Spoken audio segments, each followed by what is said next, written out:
Hi everyone, Ray from ProStream here with a little bit of a different video today.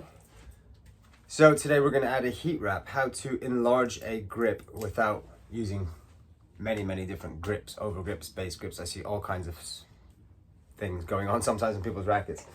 But anyway, this client brought in 3 rackets and wants them all up a grip size. I think 2 is his as an adult and 1 is his son's, I believe. But anyway, we're going from 2 to 3 and 3 to 4. But anyway, this is the racket that is currently a grip size 2.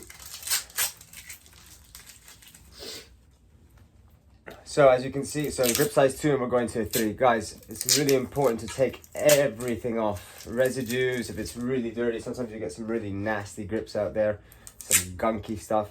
So this is very recommended for taking off any residues, plastics or stickers or whatever you want to call it from the previous grip. That's something you definitely want to do before you add your heat wraps. Things you'll need a hot air gun and heat wraps, or grip enlargers, sometimes known as well. As you can see, I'm just taking my time. Probably the most consuming part time-wise from this kind of stuff is taking off all this junk, all the grips obviously. So I know it's a head racket, a lot of you are probably thinking, or the ones of you that may be more experienced in this field, thinking, oh, why isn't it just changing the pallets? Well, I offered that to the client. It's slightly more expensive, so they've opted just for heat wraps. They're like, nah, we're not that fussed. It doesn't have to be heat wraps. But anyway, as you can see, I'm removing all the remainders of small pieces of the old grip. There's a small staple here that all the manufacturers, when they produce the rackets and grip them, they seem to add a staple for some reason. I don't know. I don't think it's necessary, but I guess a lot of these people aren't from the tennis side, as you'd imagine, in these factories. But anyway, there you go. Nice and clean now. All done. Yeah, so that's good to go. Grip size 2.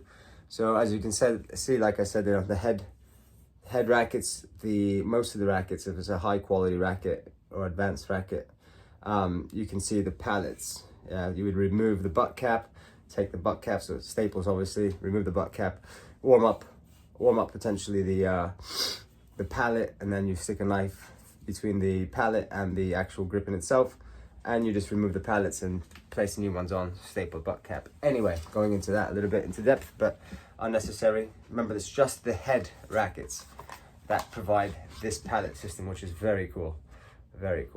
So as you can see, I'm gonna slightly, because it shrinks, right? Some people call them heat shrinks actually, but I'm gonna go slightly over, as you can see. So I'm gonna go here because it does shrink and shrivel up.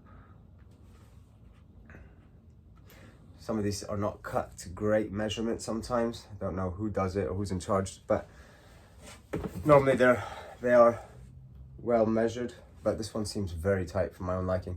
But anyway, here you go, guys. Hot air gun. The heat wrap is on the racket now, and here we go. So you can see.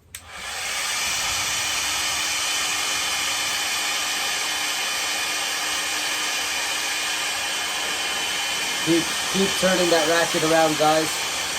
Don't just focus on one part.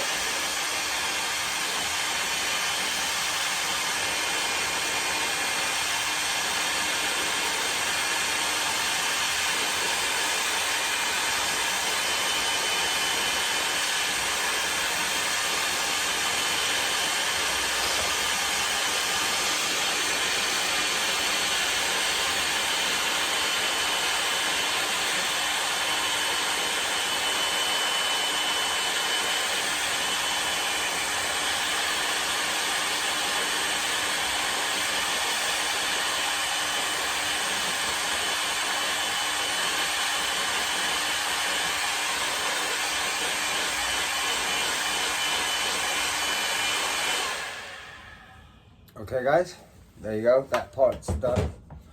Now, wow, okay, so normally I would now use well, in the UK, I think they call it Stanley knife, X-Acto knife in North America, if I'm not mistaken, from my childhood days. Then you will cut off any remainders. In this case, I have never had this before.